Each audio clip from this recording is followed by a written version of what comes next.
Inspirasi dan Prestasi. Bincang UNESA bisa kembali hadir bersama Anda dengan saya Farah Manhila, dan saat ini saya sedang bersama dengan salah satu dosen agama di Universitas Negeri Surabaya. Beliau adalah Ibu Mutimatul Faidah. Halo Ibu, apa kabar? Ya, assalamualaikum, selamat pagi. Tetap semangat di bulan suci Ramadan. Waalaikumsalam. Bagaimana Ibu kabarnya sekarang? Alhamdulillah, kita sudah memasuki hari ke-18. Insya Allah 12 hari lagi hari raya. Alhamdulillah. Baik Ibu, saat ini kita akan berbincang-bincang. Tema kali ini adalah pandemi sebagai bentuk ujian umat beragama. Untuk segmen pertama ingin saya tanyakan Ibu, bagaimana dalam sudut pandang agama melihat pandemi seperti ini? Iya, pandemi COVID, pandemi virus tidak hanya terjadi pada masa sekarang ya. Jadi kalau kita merujuk pada sejarah, ada beberapa peristiwa yang sangat mengguncang dunia pada abad 13 yang dikenal dengan Black Death ya di Eropa. Di saat itu ada hampir sepertiga penduduk Eropa itu meninggal karena virus.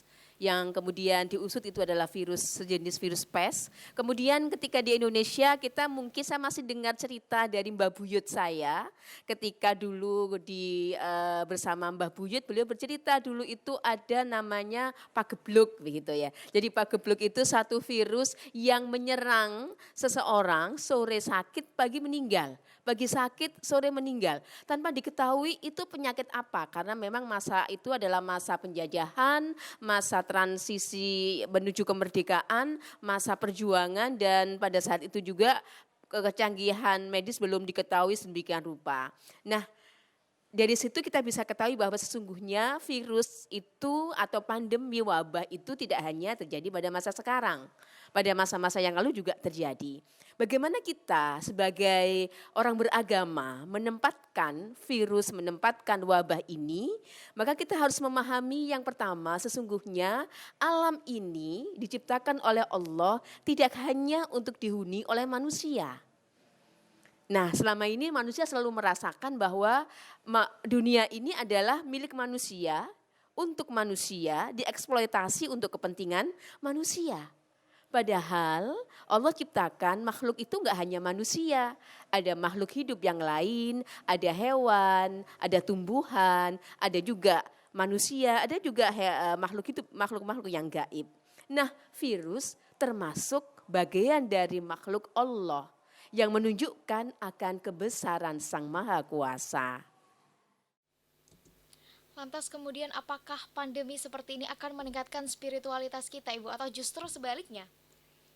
Iya, oleh karena itulah kemudian ketika kita menempatkan virus itu adalah makhluk Allah, makhluk Tuhan, maka sesungguhnya setiap makhluk itu punya wilayah eksistensi. Dia punya wilayah untuk berkembang. Ya, virus berkembangnya adalah dengan menempel pada inang.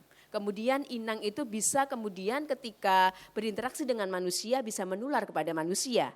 Nah, manusia yang dipilih oleh Allah sebagai khalifah, pemimpin di muka bumi ini, dia punya kapasitas akal pikiran, punya kapasitas kemampuan untuk bisa bertahan dalam hidupnya, untuk tetap survive dengan berbagai macam cara. Salah satunya adalah bagaimana agar inang tadi tidak sampai melompat kepada manusia. Maka kemudian salah satu caranya adalah memutus mata rantai kehidupan virus agar tidak berpindah kepada manusia.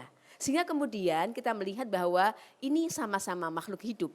Dan dalam Al-Quran disebutkan wa im min syai'in illa yusabbihu bihamdihi walakin la tafqahuna tasbihahum. Seluruh apa yang ada di langit, yang ada di bumi, besar dan sekecil apapun, semua bertasbih untuk beribadah kepadanya. Maka virus pun bertasbih kepada Tuhannya, manusia juga bertasbih kepada Tuhannya. Maka jangan salahkan virus, dia bisa berkembang, dia juga makhluk hidup yang berkembang. Tetapi bagaimana manusia melakukan satu tindakan begitu ya, agar dia tidak terserang, dia tidak tertular dengan cara-cara yang benar secara medis begitu. Jika masyarakat mengatakan bahwa pandemi ini adalah sebagai bentuk ujian, sebagai bentuk cobaan, apakah dalam sudut pandang agama memang seperti itu Ibu, atau seperti apa?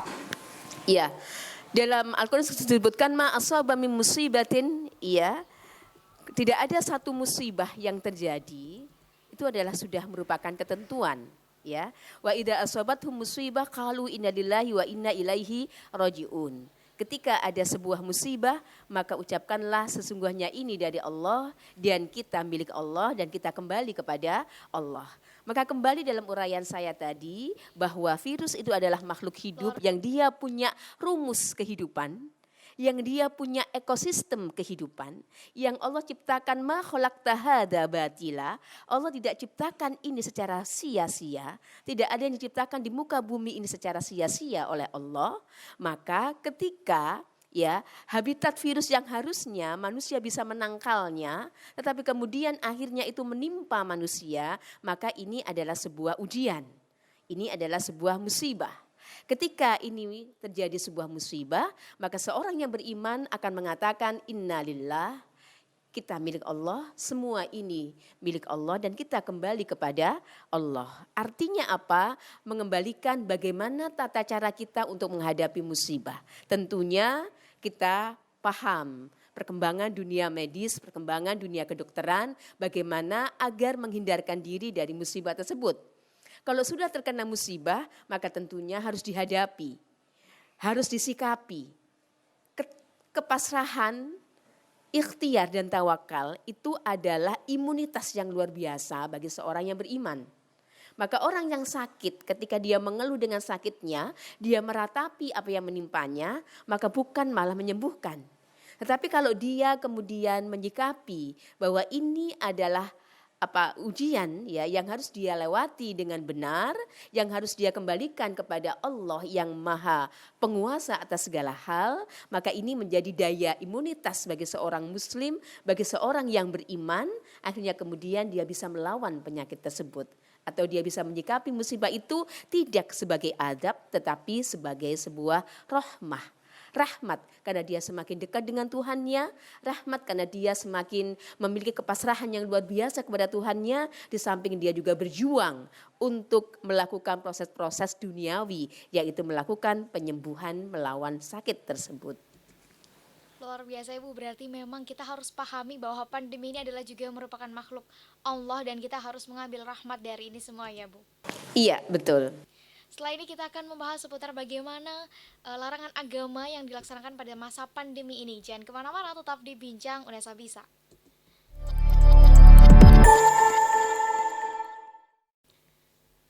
Radio Unesa, informasi, edukasi, dan prestasi masih di Bincang Unesa Bisa dengan Ibu Mutim. Ibu, seperti yang kita tahu, adanya pandemi ini akhirnya pemerintah menetapkan larangan beribadah di masjid agar untuk mencegah penyebaran COVID-19 ini. Bagaimana Ibu melihat situasi seperti ini? Ya baik, jadi pandemi ini sudah hampir mewabah di 4 juta penduduk dunia yang terinfeksi dan kemudian hampir 200 lebih yang akhirnya meninggal. Dalam skala internasional, dalam skala nasional kita sudah tahu di angka 14.000 untuk Indonesia, 900 yang dipanggil akhirnya kembali ke hadirat Sang Kuasa dan ada sekian yang 2.000 yang sembuh. Nah, pada suatu saat Rasulullah pernah bersabda, "Idza dakhaltum fi ardin wa fihi at-ta'un fala takhruju minha." Jika kalian berada di sebuah wilayah, yang wilayah itu sedang tersebar sebuah wabah, maka jangan keluar dari wilayah tersebut. Dan ketika kamu hendak masuk kepada sebuah wilayah, dan kamu dengar, sami'tum bit-ta'un fi dzalikal ard, kalian dengar itu ada wabah di daerah tersebut, maka jangan memasukinya.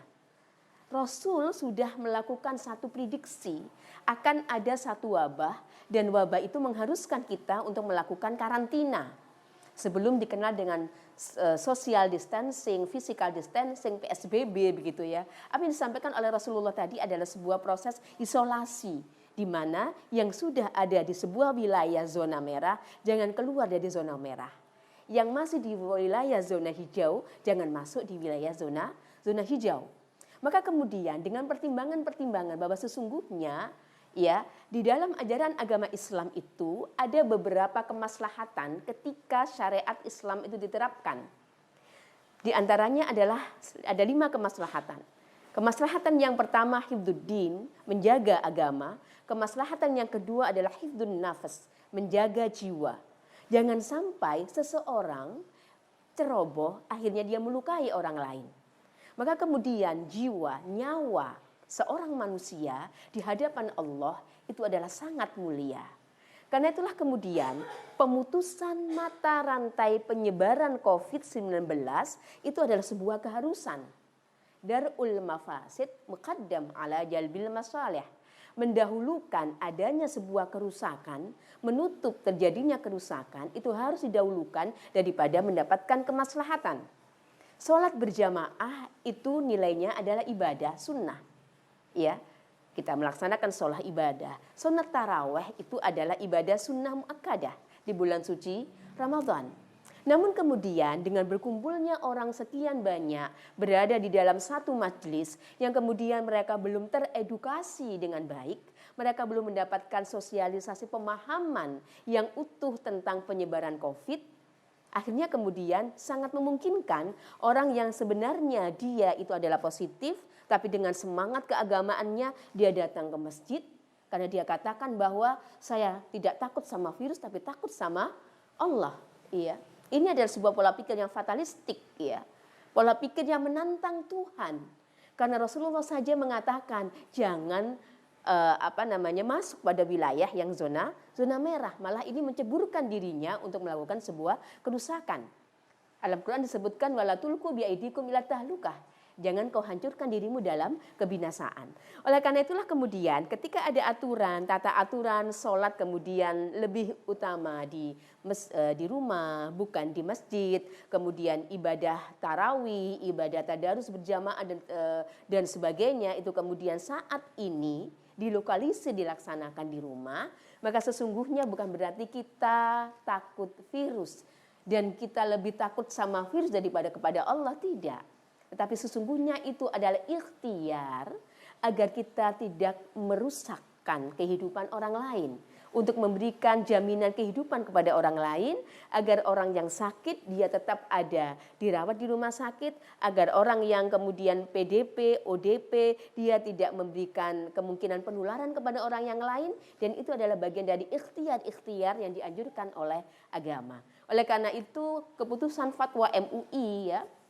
Tahun nomor 14 tahun 2020 yang diterbitkan pada bulan Maret atau April kemarin itu sangat relevan untuk kita semua untuk diikuti. Saya yakin bangsa Indonesia adalah bangsa yang mudah untuk diarahkan oleh ulama. Saya masih melihat di Pakistan ya. Di Pakistan ini luar biasa. Mereka menantang. Ya, bahkan mereka akhirnya pandeminya luar biasa berlipat ganda. Kenapa? Karena mereka tetap berkumpul bersama-sama, mereka tetap mengadakan kegiatan-kegiatan keagamaan yang pada saat itu edukasi, sosialisasi tentang bahaya COVID belum merata. Sehingga yang terjadi campur baur. Maka sebuah hadis Rasulullah pernah mengatakan, ya, la tuwaridu al-mumarrid bis-sahih. Jangan kau campurkan orang yang sakit dengan orang yang sehat. Jadi nggak boleh bercampur antara orang yang sakit dengan orang yang sehat. Ini berarti bahwa ada proses pemisahan ketika kondisi darurat seperti ini. Bahkan unta saja Rasulullah pernah mengatakan, jangan kau campurkan unta yang sedang sakit dengan unta yang sedang sehat. Karena yang sakit bisa menulari kepada yang sehat. Perhatiannya Rasulullah kepada unta. Ini adalah umat Muhammad. Mengapa kita sebagai umat Muhammad tidak taat kepada Rasulnya yang mewanti-wanti agar kita paham terhadap keadaan, mampu memilah bahwa sesungguhnya ini adalah kondisi darurat, kondisi sementara yang mengharuskan kita bijaksana dalam beragama. Begitu. Jika dalam kondisi seperti ini, apakah kualitas ibadah kita akan berkurang, menurun, atau seperti apa, Ibu? Jadi begini, Rasulullah pada malam-malam Ramadan tidak sepenuh malam beliau qiyamul lailati Ramadan fil masjid, tidak.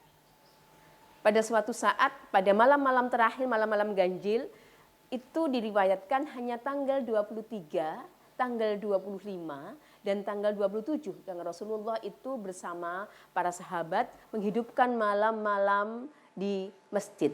Selebihnya Rasulullah menghidupkan malam-malam Ramadan bersama keluarganya di rumah. Nah, kenapa Rasulullah tidak sepanjang Ramadan itu menghabiskan malamnya di masjid? Yang pertama, Rasulullah itu qudwah. Beliau itu adalah uswah kepada umat Muhammad, kepada umat yang berbagai macam modelnya. Ada yang semangat, ada yang tengah-tengah, ada yang malas-malas. Rasulullah itu adalah panutan untuk semua umat, siapapun dia, keadaannya apapun. Karena itulah beliau sebagai tauladan memberikan sebuah pemahaman bahwa sesungguhnya menghidupkan malam Ramadan itu bukan kewajiban, tetapi itu adalah sunnah. Ketika Rasulullah setiap malam ke masjid untuk menghidupkan malam Ramadan, maka bisa jadi diambil sebuah kepemahaman bahwa salat tarawih itu adalah kewajiban. Ya. Jadi salat tarawih itu adalah sunnah. Sunnah muakkadah, sunnah yang dianjurkan di malam-malam Ramadan. Karena itu adalah sunnah, maka sesungguhnya sunnah itu bisa dilakukan di masjid berjamaah dengan kaum muslimin. Maka di situ ada syiar Islam yang akan tersyiarkan. Bisa juga ya sunnah-sunnah itu dilaksanakan di rumah bersama keluarga tercinta. Maka rumah itu bersimbah dengan cahaya, karena rumah itu penuh dengan ibadah, rumah itu penuh dengan tilawah, rumah itu penuh dengan bacaan-bacaan tartilul Quran yang selama ini mungkin sunyi dari cahaya ilahi. Karena itu sebenarnya tidak ada perbedaan antara beribadah di masjid dan antara beribadah di rumah. Bahkan ini menjadi satu ujian kita. Apakah selama ini kita beribadah dengan ikhlas? Sehingga kalau beribadah kita butuh rame-rame. Kita butuh syiar. Terkadang dalam beragama kita butuh kesendirian. Terkadang untuk meraih kekhusyuan kita butuh kesendirian. Maka rumah adalah tempat yang tepat untuk menikmati kesendirian bersama Tuhan. Rumah adalah tempat yang indah untuk menikmati kepasrahan kepada Allah. Maka ibadah di masjid dan ibadah di rumah dua-duanya adalah baik. Dua-duanya bernilai ibadah. Dua-duanya bernilai berkah. Sebagaimana Rasul mengatakan, ju'ilat li al-abdu masjidan. Bahwa Allah jadikan untukku, untuk umatku, setiap jengkal tanah adalah masjid. Maka jadikanlah masjid ada di rumah kita. Kita dirikan sholat di sana. Nilainya tidak berbeda. Hanya perbedaannya kalau di masjid atau musola akan ada gema syiar.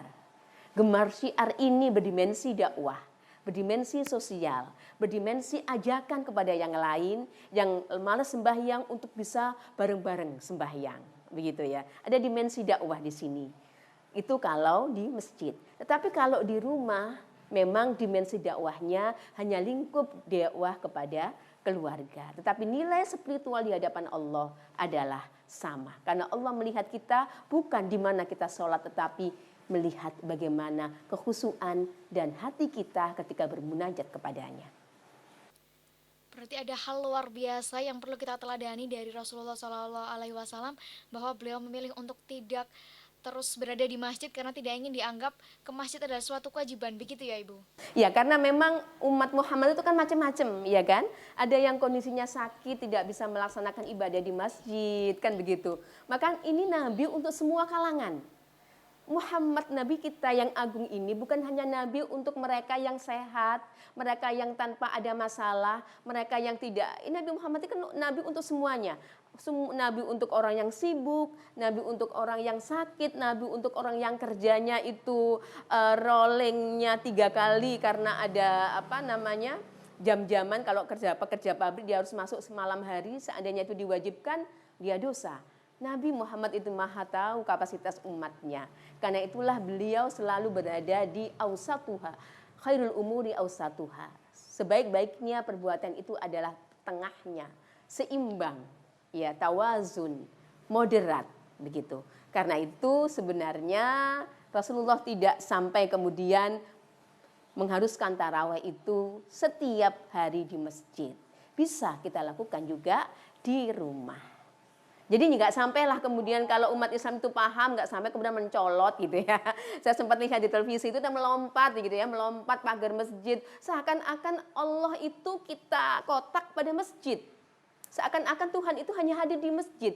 Tuhan hadir di setiap hati orang-orang yang beriman. Tuhan hadir di rumah kita. Ketika di rumah itu ada ibadah di dalamnya. Nah, pemahaman ini yang harus kita sosialisasikan kepada kaum muslimin bahwa sesungguhnya Allah itu hadir dalam dekatnya umatnya, apakah itu di masjid ataukah di rumahnya, begitu. Lantas kemudian apakah pelarangan beribadah ini membuat pro kontra di majelis keagamaan atau organisasi keagamaan lain, Ibu? Alhamdulillah kalau di Indonesia memang relatif bisa terkendali. Artinya organisasi-organisasi kemasyarakatan atau misalkan MUI dengan bijaksana telah mengeluarkan fatwa terkait dengan beberapa aturan penyelenggaraan ibadah bagi orang yang tidak di zona merah. Ya, misalkan kita ada di wilayah yang tidak ada penularan, nggak apa-apa melaksanakan sholat jamaah di masjid. Bukan berarti masjid itu ditutup, ya. Kita lihat situasi dan kondisinya. Kita ada di wilayah mana? Pada wilayah-wilayah yang memang tidak terpapar, tetap ibadah tetap dilaksanakan, tetapi untuk menjaga agar tidak terjadi penularan, yang sakit jangan berangkat ke masjid, yang sehat tetaplah menggunakan masker, jaga jarak aman, begitu. Bukan berarti nggak boleh sholat, tidak. Kita lihat jadi fatwa itu tidak bersifat generalisir dalam kondisi sekarang untuk bangsa Indonesia, tidak. Tetapi sesuai dengan wilayah keadaan masing-masing. Tetapi di wilayah yang zona merah yang sedang diberlakukan PSBB, ya, maka kemudian aturannya memang kita sementara beribadah di rumah masing-masing. Nah, walaupun ada sebagian para tokoh-tokoh masyarakat, saya yakin NU, organisasi masyarakat NU, Muhammadiyah juga sepemahaman tentang ini. Namun ada sebagian semangat keberagamaan muncul, begitu ya. Fenomena yang muncul begini, pasar dibuka, masjid ditutup, begitu. Ini analog yang menarik ya. Saya baca di grup-grup WA begitu ya. Pasar dibuka, masjid ditutup. Betul memang. Pasar itu tempat orang berinteraksi untuk mencukupi kebutuhan kehidupannya, begitu ya. Masjid, ya kan? Masjid adalah tempat beribadah. Masalahnya begini, ketika sholat itu bisa dilaksanakan di rumah, apa harus di masjid dalam suasana gawat? Begitu. Ketika ibadah itu bisa kita laksanakan di rumah dengan berjamaah bersama keluarga, kenapa kemudian harus memaksa di masjid kayak gitu? Kenapa sih kita nggak syiarkan rumah kita dengan ibadah? Kenapa kita maksa mensyiarkan masjid itu dengan ibadah? Oleh karena itu saya sepakat masjid itu ya kalau memang tetap dibuka di wilayah-wilayah yang bukan zona merah, tetap dibuka, tetapi ada protokol yang diikuti bersama. Sehingga begini, jangan sampai ada image, ya, wabah itu munculnya di kerumunan-kerumunan orang yang saat itu sedang melaksanakan ibadah. Contoh kasus kemarin ketika di Goa, ya, ada tabligh akbar yang saat itu ada beberapa orang yang terkena. Kemudian ada juga kebaktian ketika mengadakan sebuah upacara tertentu, tradisi keagamaan tertentu, kemudian ada orang yang tertular begitu. Marilah kita kemudian sebagai umat beragama itu dewasa begitu ya. Dewasa bersikap, dewasa memahami. Agama itu selalu ada solusi begitu. Ya, ada solusi ketika yang sempurna tidak mungkin dilaksanakan. Pasti ada pilihan yang lain begitu. Oke. Ibu Muti, bagaimana kemudian dengan perbandingan penanganan wabah dari sebelum-sebelumnya jika pandemi ini kan akhirnya menyebabkan kita harus ada larangan beribadah di masjid. Bagaimana dengan pandemi-pandemi yang sudah pernah terjadi sebelumnya? Apakah ada yang berbeda atau seperti apa? Iya. Bagaimana kemudian kita menilai secara cut dulu. Saya nggak paham pertanyaannya, nggak dengar. Cut dulu. Langsung ya? Iya. Dari pertanyaan dulu Pak ya. Iya. Yuk. Baik, Ibu bagian nomor ya? Iya sudah. Iya. Ibu bagaimana dengan perbandingan penanganan orang sebelum-sebelumnya mulai sudah ada agama jika sekarang pandemi COVID-19 ini membuat masyarakat dilarang beribadah di masjid. Apa mungkin ada perbedaan dengan yang sebelum-sebelumnya Ibu? Kalau Kalau sebelumnya memang pernah SARS ya, sebelum COVID ini kan SARS, jadi sama-sama corona tetapi ininya berbeda ya, serinya berbeda. Saat itu memang SARS itu tidak separah saat ini begitu. Dan tidak sebegitu luas penyebarannya dan begitu cepat.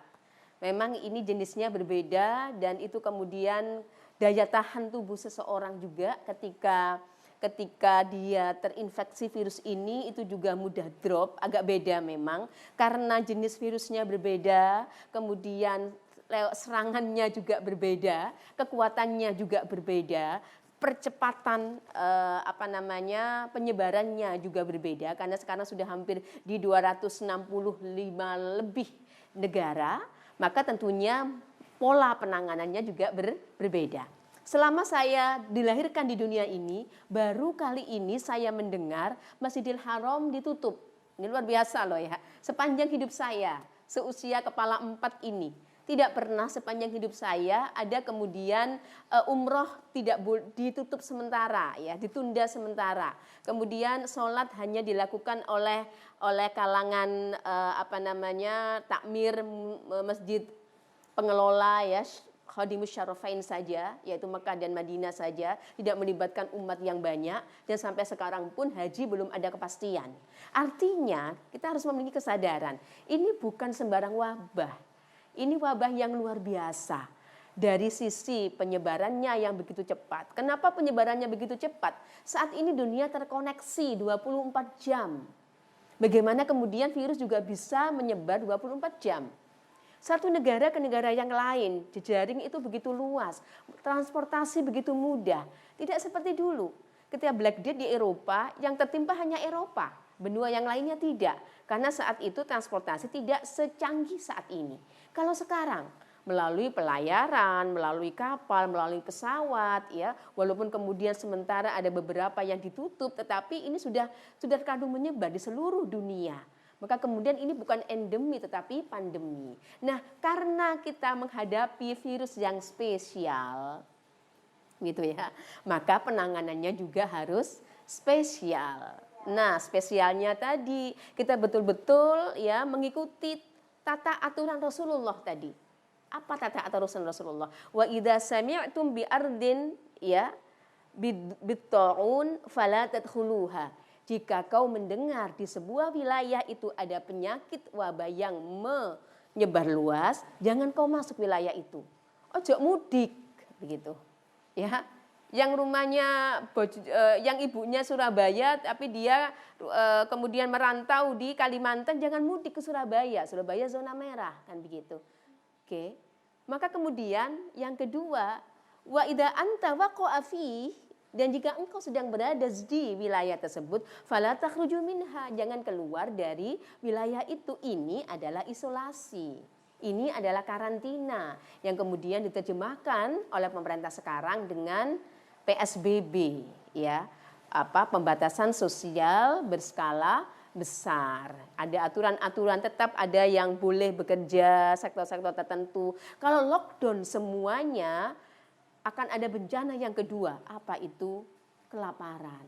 Karena ekonomi mengalami kemacetan. Maka ini kan balance. Bagaimana wabah tertangani tetapi kemudian dampak bisa diminimalisir, ekonomi berjalan tetapi walaupun lambat. Ini saya pikir satu ikhtiar yang luar biasa dilakukan oleh pemerintah. Oleh karena itu ayo monggo ya, sama-sama kita bersama melawan.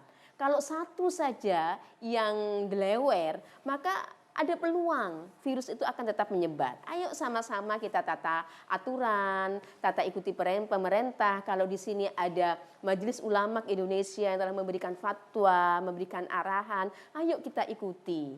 Ya, mari sama-sama kita menjadi umat beragama yang bijaksana. Karena ini sangat dibutuhkan untuk kemanusiaan yang lebih luas, begitu. Baik, setelah ini kita akan membahas seputar bagaimana meningkatkan kualitas ibadah meski di rumah saja. Jangan kemana-mana, tetap di Bincang Unesa Bisa. Radio Unesa, informasi edukasi dan prestasi masih dibincang Unesa Bisa dengan Ibu Mutim. Ibu tadi sudah sempat disinggung. Pertanyaan selanjutnya adalah bagaimana meningkatkan kualitas ibadah kita meskipun di rumah aja, Ibu. Jadi di awal tadi saya sampaikan umat Muhammad itu macam-macam ya. Ada yang semangat ibadah kalau rame-rame, ya begitu. Jadi kalau berjamaah rame-rame, jadi ibadahnya semangat begitu. Ada juga kalau ibadah sendiri-sendiri jadi males, kan begitu ya. Ada juga yang dia lebih suka tidak rame-rame begitu. Karena dengan kesendirian dia bisa merasakan kenikmatan, dia bisa merasakan kekhusyukan begitu. Beragam lah ya. Karena itulah kemudian Allah itu maha baik karena maha tahu beragam hambanya. Nabi Muhammad juga maha kasih karena tahu model-model umatnya. Karena itulah kemudian di dalam beribadah kita itu diperbolehkan sirron wa alaniyah. Kita boleh beribadah sirri, sirri itu rahasia. Ya.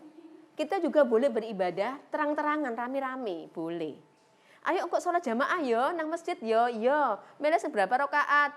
Sing cepet ae, tapi akeh rakaate ya. Nabi Muhammad tahu kualitas hambanya yang ada yang suka ngejar kuantitas tapi cepet ya. Ada juga yang dia lebih menikmati kesendirian, lebih menikmati panjang namun syahdu macam-macam. Dan beragam itu pun sama Allah diterima. Karena Allah itu maha sayang. Allah itu maha baik.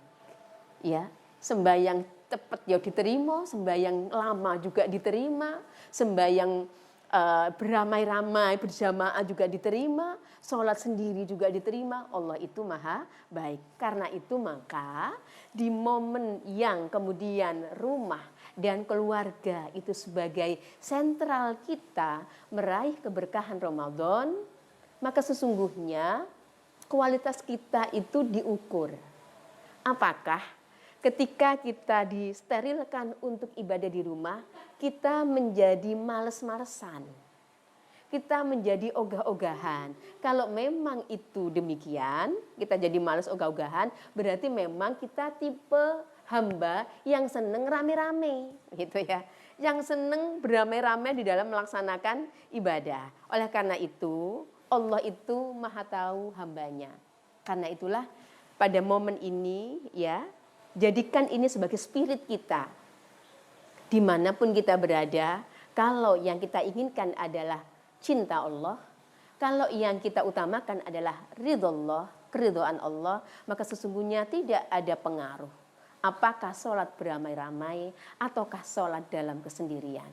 Akan sama kalau yang dituju itu adalah mahabbah lillah, beribadah karena cinta kepada Allah. Karena itu mari kita berlatih ya, melatih diri kita yang awalnya senangnya rame-rame, kita berlatih untuk mencintai Allah dalam kesendirian dengan beribadah di rumah bersama keluarga tanpa mengurangi, tanpa semakin menurun, tetapi insya Allah semakin kualitas, semakin semangat kalau tujuan kita adalah mahabbah lillah, cinta karena Allah.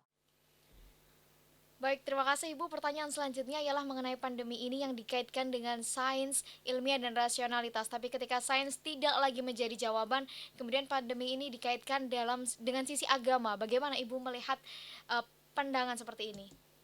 Imam Ghazali mengatakan, agama tanpa ilmu pincang, ilmu tanpa agama buta. Maka sesungguhnya kita tidak boleh membenturkan rasionalitas, saintifik dengan agama. Karena sesungguhnya la dina liman la aqlalah. Tidak ada agama bagi orang yang tidak memiliki akal pikiran. Maka sesungguhnya konsepsi-konsepsi agama adalah konsepsi yang bisa diterima secara rasionalitas. Jangan-jangan yang selama ini kita anggap agama itu bukan lagi agama, tetapi itu adalah dogma. Itu adalah doktrin yang didoktrinkan atas nama agama untuk mengelabuhi. Contoh misalkan, ya, jangan takut sama virus, takutlah sama Allah. Ini adalah dogma yang diinfuskan ya, yang disampaikan seakan-akan bahwa semua itu kan atas kekuasaan Allah, nggak mungkin lah. Apa yang meninggal ya meninggal, waktunya meninggal memang meninggal, ya kan? La idza jaa ajalum la yastakhiruna sa'atan wa la yastaqdimun, tetapi manusia tidak tahu kapan saya dipanggil oleh Allah. Karena itulah manusia harus berjuang untuk ikhtiar. Maka dalam kaitannya dengan sains, rasionalitas dan agama, sesungguhnya pandemi ini tidak membenturkan antara agama dengan sains. Tetapi saya sampaikan tadi bahwa virus itu adalah makhluk Allah, dia punya habitat, dia punya ekosistem, dia punya rumus untuk berkembang biak, dia punya cara untuk eksis, dan manusia dijadikan oleh Allah sebagai khalifah, yang kemudian manusia diberikan perangkat akal, yang punya cara juga bagaimana dia bisa menahan lajunya virus, bagaimana dia bisa tidak terkena virus, bagaimana kemudian virus itu tidak sampai menyebar, itu adalah pada wilayah kuasa manusia. Contoh misalkan, apa sih bedanya antara virus ini dengan gunung meletus? Gitu. Itu kan sama, ya kan? Hanya bedanya ini virus tak kasat mata, gunung meletus itu kelihatan besar. Maka kemudian agar gunung ini diketahui kapan meletusnya, bahwa ini sekarang lagi pada posisi yang sangat dahsyat, maka kemudian upaya manusia untuk melakukan relokasi, kan begitu. Tanggap darurat. Dilakukan pemantauan terhadap pergerakan gunung. Oh, ketika gunung ini mau meletus, maka yang ada di zona 1 kilo di sekitar gunung dilokalisir, dipindah untuk wilayah yang aman. Ketika gunung sudah damai lagi, ketika gunung sudah tenang lagi, dikembalikan lagi kepada habitatnya. Kemudian dilakukan lagi penyutetan gunung agar kemudian mahmah itu yang akan meledak bisa terkontrol. Ini adalah ikhtiar manusia dan ini adalah hebatnya manusia. Karena itulah kemudian Allah jadikan manusia itu sebagai khalifah fil ard. Ya, sebagai pemimpin dunia karena dia diberikan seperangkat akal untuk bisa menyelesaikan permasalahan-permasalahan yang dihadapi. Maka dengan pandemi ini manusia harusnya melakukan evaluasi diri. Sudahkah selama ini pembangunan, pengembangan peradaban itu bijak dengan alam? Sudahkah selama ini manusia berdamai dengan alam? Sudahkah selama ini manusia bijak menyikapi perkembangan modernitas itu dengan melihat kebutuhan-kebutuhan alam? Atau selama ini manusia hanya melakukan eksploitasi, manusia hanya mementingkan kepentingan manusia tanpa melihat bahwa sesungguhnya alam juga punya kehidupan? Maka pandemi ini menyadarkan kita untuk melakukan evaluasi peradaban. Apakah peradaban yang dibangun oleh manusia selama ini dia dibangun atas eksploitasi kepada alam sehingga kemudian terjadi keguncangan alam yang menyebabkan salah satunya adalah pandemi yang saat ini sedang menimpa. Karena itulah kemudian kita sudah mulai berpikir untuk antropokosmik, ya, yaitu melakukan perjalanan kehidupan ini untuk makna keberlanjutan, untuk sustainability, keberlanjutan kehidupan tidak hanya manusia, tetapi keberlanjutan kehidupan seluruh alam. Saya yakin pandemi ini membawa hikmah yang besar. Hikmah kita untuk melakukan evaluasi diri, evaluasi terhadap individu, evaluasi terhadap interaksi sosial dan interaksi kepada alam.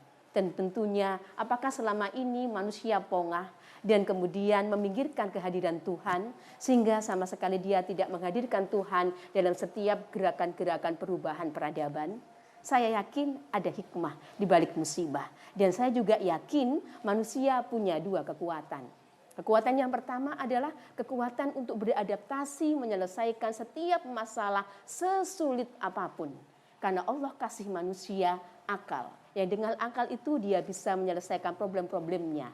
Tentunya dengan keizin Allah. Dan yang kedua, manusia punya iman.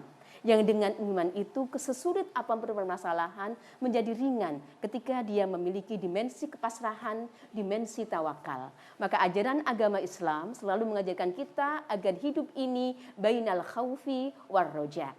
Antara berharap dan antara takut. Antara pesimisme dan antara optimisme, antara perjuangan dan kebersarahan, antara tawakal dan doa. Inilah yang harus kita sertakan di dalam penyelesaian pandemi ini. Tidak hanya rasionalitas bahwa virus harus dimatikan, tetapi kita hadirkan Allah bahwa sesungguhnya semua ini mudah ketika Allah menghendaki selesai begitu. Baik, terima kasih Ibu. Setelah ini akan diberikan tips-tips dari Ibu Mutim ya. Jangan kemana-mana, tetap di Bincang Unesa Bisa. Radio Unesa, informasi, edukasi, dan prestasi masih di Bincang Unesa Bisa dengan Ibu Mutim. Ibu Mutim, terakhir sebelum kita menutup perbincangan pada hari ini, pertanyaan yang ingin saya tanyakan, bukan pertanyaan, ini lebih kepada apakah ada Ibu tips yang ingin diberikan kepada rekan-rekan Unesa untuk meningkatkan kualitas ibadah kita, untuk meningkatkan iman kita di masa pandemi ini? Iya, bagi kita semua warga Unesa, tetap patuhlah kepada ketetapan yang ditentukan oleh pemerintah, karena itu adalah yang terbaik untuk bersama-sama kita melawan COVID ini dan agar ini segera tuntas. Yang kedua, terkait dengan masalah ibadah, kita ikuti tata cara atau arahan yang dikeluarkan oleh Majelis Ulama Indonesia dan kita hidupkan rumah kita dengan sholat, dengan qiyamul lail, dengan tadarus. Mari kita jadikan rumah kita sebagai sentral di dalam meraih berkah Ramadan. Dan yang ketiga, saatnya kita melakukan evaluasi secara global. Evaluasi, sudahkah kemudian yang kita lakukan selama ini berdosa kepada sesama, berdosa kepada Tuhan, dan juga berdosa kepada alam. Mari kita lakukan pertaubatan secara global. Semoga kita bisa menemukan satu titik kenapa pandemi ini bisa terjadi. Kemudian selanjutnya adalah sebagai hamba yang beriman, tentunya kita harus maksimalkan ibadah di bulan yang mulia ini. Jangan jadikan halangan atau kemudian penundaan untuk ke masjid menjadi rasa malas atau menjadi kita tidak lagi memiliki semangat untuk beribadah. Justru pada kesempatan seperti ini adalah waktunya kita bisa mengukur sejauh manakah apakah ibadah kita selama ini karena manusia, karena keramaian, ataukah kalau ibadah kita ini adalah untuk Allah, tentunya tidak akan beda apakah ibadah di masjid ataupun ibadah di rumah. Dan yang terakhir, mari kita memiliki keyakinan bersama-sama, sesungguhnya dengan bersama dan dengan inayah Allah kita bisa menghadapi COVID ini dengan baik dan ujian-ujian ini bisa terlewati, masa depan akan cemerlang dengan bersama-sama dan kebaikan peradaban manusia. Amin, amin ya rabbal alamin. Terima kasih banyak Ibu telah meluangkan waktu di Bincang Unesa Bisa pada hari ini. Semoga sehat selalu Ibu.